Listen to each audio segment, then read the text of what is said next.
As próximas questões são sobre epistemologia moderna, então vamos lá. A epistemologia moderna, ela tem uma série de conceitos, né? Então aqui a gente está lidando com realismo, com idealismo, com ceticismo, dogmatismo, empirismo, racionalismo. Então, eu acho que é interessante nessas questões olhar o nome do autor que está sendo aqui o ponto central do texto, porque aí você já tem uma noção maior do que a questão vai falar. Nesse caso aqui, a gente tem um texto de Montaigne. Montaigne foi um ceticista muito famoso. Os ceticistas, eles duvidam da capacidade humana de atingir alguns conhecimentos, ou, no caso de Montaigne, que é um ceticista radical, atingir qualquer conhecimento.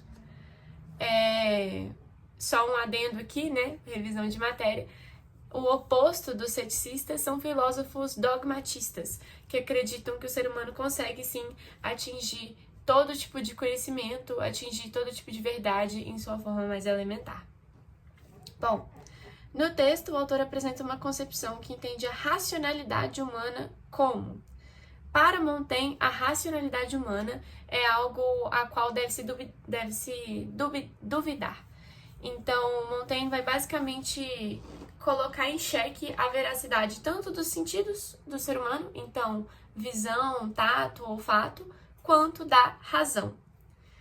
E eu acho que no texto a frase que deixa isso mais claro é essa aqui: entregar-se o mais simplesmente possível à natureza é entregar-se a ela o mais sabiamente. Basicamente, ele está recomendando aqui a suspensão do juízo, que é uma termologia que ele vai criar para definir o apaziguamento da mente humana com relação a essa incerteza. Então, você se entrega para essas incertezas. Eu não sei, eu não consigo atingir esses conhecimentos, mas eu estou me entregando a essa incerteza com a qual eu vivo. É basicamente isso que ele vai falar. Então, beleza. A racionalidade humana, superestimada pelos pensadores. É isso, é a letra A. Então, aqui, ó, ele até fala: os filósofos, com muita razão, remetem-nos às regras da natureza. Mas entregar-se o mais simplesmente possível à natureza é entregar-se a ela o mais sabiamente. Que travesseiro suave, macio e saudável é a ignorância e a despreocupação. Essas contemplações filosóficas servem de alimento para a nossa curiosidade, apenas. É justamente isso que ele está falando. Perseguida pelos governantes é algo que não está no texto e também não tem muito a ver com as teorias dele. Admoestada pelos religiosos também é algo que não faz sentido. Defendida pelos cientistas ou promovida pelos sábios. O único distrator aqui seria talvez a letra E, mas eu acho que a partir dessas evidências que a gente consegue já tirar da nossa cabeça a partir da própria figura do Montaigne, a gente já elimina ela direto também.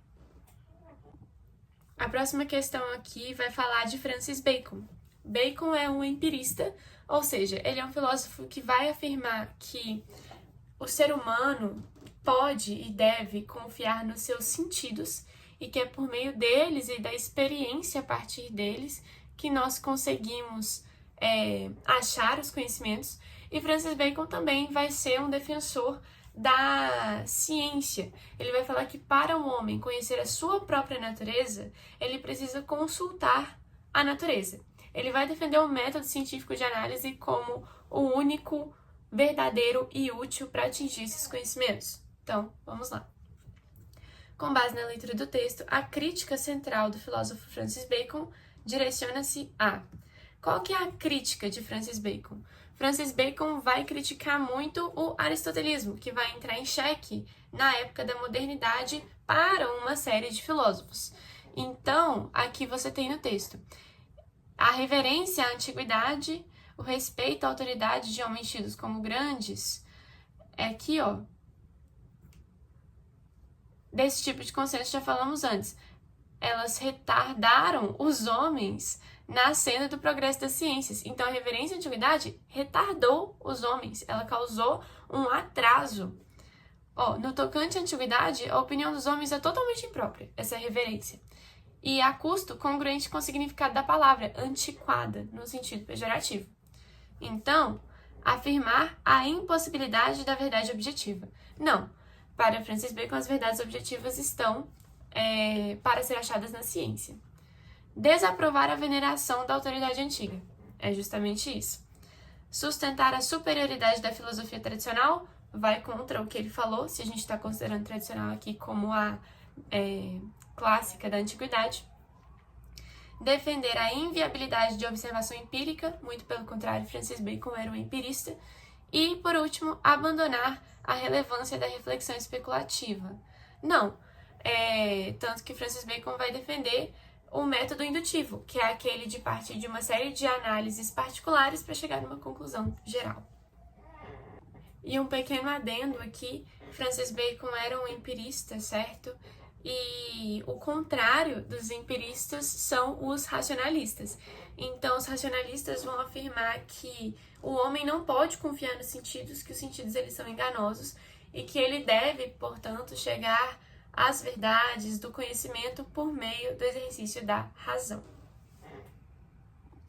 Próxima questão. O texto aborda uma mudança de paradigma trazida pela Revolução Científica sobre o conhecimento, a partir da qual hipóteses testáveis substituíram as. Bom, vamos ver no texto aqui. No texto, Francis Bacon, a gente está falando do filósofo Francis Bacon, que faz parte da Revolução Científica, e a gente está falando aqui um pouco da crítica dele às consultas dos escritos de Aristóteles. Aristóteles é um filósofo da antiguidade. A Revolução Científica, ela trouxe como inovação o foco na ciência, o foco na natureza. Então, para esses filósofos, igual Francis Bacon, existem outros que participaram dessa revolução, como, por exemplo, Galileu, que era também um cientista. As fontes do conhecimento, elas podem ser achadas pelo método científico, pelo método da indução, que é aquele que eu já tinha falado antes, sobre que você pega vários casos particulares e a partir de testes com esses casos particulares você chega numa conclusão geral. Essas hipóteses substituíram o que da antiguidade, que está mencionado aqui no texto por meio de Aristóteles. Na antiguidade, a principal maneira de ter acesso a esses conhecimentos externos seria por meio da metafísica. Meta significa além, e física vem de physis, que é natureza. Então, seria um conhecimento além da física, no campo do exercício da razão. Então, essas hipóteses testáveis substituíram justamente essa metafísica. Postulações lógicas produzidas pela sensibilidade, não é? Elaborações metafísicas sustentadas pela autoridade. Qual autoridade? As autoridades que foram mencionadas no texto, igual, por exemplo, outros filósofos medievais que consultavam as obras de Aristóteles e as obras de outros filósofos clássicos, como, por exemplo, Platão, para montar as suas bases filosóficas. Então, ele está contestando essa confiança nessa antiguidade. Essa próxima questão vai tratar de Descartes e David Hume. Esses dois caras estão inseridos em um contexto parecido de revolução científica e de epistemologia moderna, mas eles têm alguns pensamentos diferentes. Descartes, ele é um racionalista radical, tanto que é ele que vai cunhar a ideia, a famosa frase do penso, logo existo, que seria o último exercício da razão para provar que esse método de conhecimento, a racionalidade, é o confiável. Ou seja, a ideia de que você pensa e que você está consciente do fato que você pensa é o exercício mais claro da razão se manifestando. É a prova mais clara disso. E se você pensa, você existe. Portanto, você está confiando na razão para te afirmar de que existe uma realidade que está na qual você está inserido e que essa realidade não está somente na sua cabeça, ela não é uma coisa derivada somente do pensamento humano. David Hume, ele vai ser um empirista radical, que é o contrário de racionalismo. Ele vai afirmar que o ser humano, toda fonte de conhecimento do ser humano é oriunda dos sentidos e que o ser humano tem que se orientar por meio desses sentidos e por meio da observação desses sentidos no seu cotidiano. Mesmo assim, David Hume é aquele que ainda vai colocar uma questão, uma problematização no método indutivo, que é aquele de apresentar vários casos particulares e chegar numa conclusão geral. Porque ele vai falar que esse método da indução é um método que funciona por meio da causalidade, ou seja, por meio do hábito. Então, a gente viu várias regrinhas assim, várias regrinhas particulares, e a gente chegou à conclusão de que elas resultam numa regra geral. Mas a gente não tem certeza absoluta disso. E a gente não consegue provar que essa regra é, de fato, geral por outro método, senão esse da repetição, que é um método falho por si só, porque ele não apresenta argumento de que não haverá exceção ou de que não haverá outra amostra que seja diferente. Bom, então vamos para a questão. Nos textos, ambos os autores se posicionam sobre a natureza do conhecimento humano. A comparação dos excertos permite assumir que Descartes e Hume defendem os sentidos como critério originário. Não, Descartes vai defender a razão.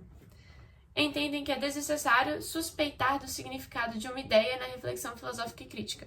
Muito pelo contrário, os dois fazem esse tipo de exercício, igual eu já falei aqui antes. São legítimos representantes do criticismo. Criticismo é uma teoria cunhada por Kant.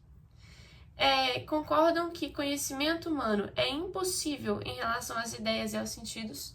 Também não tem a ver, em específico, com David Hume.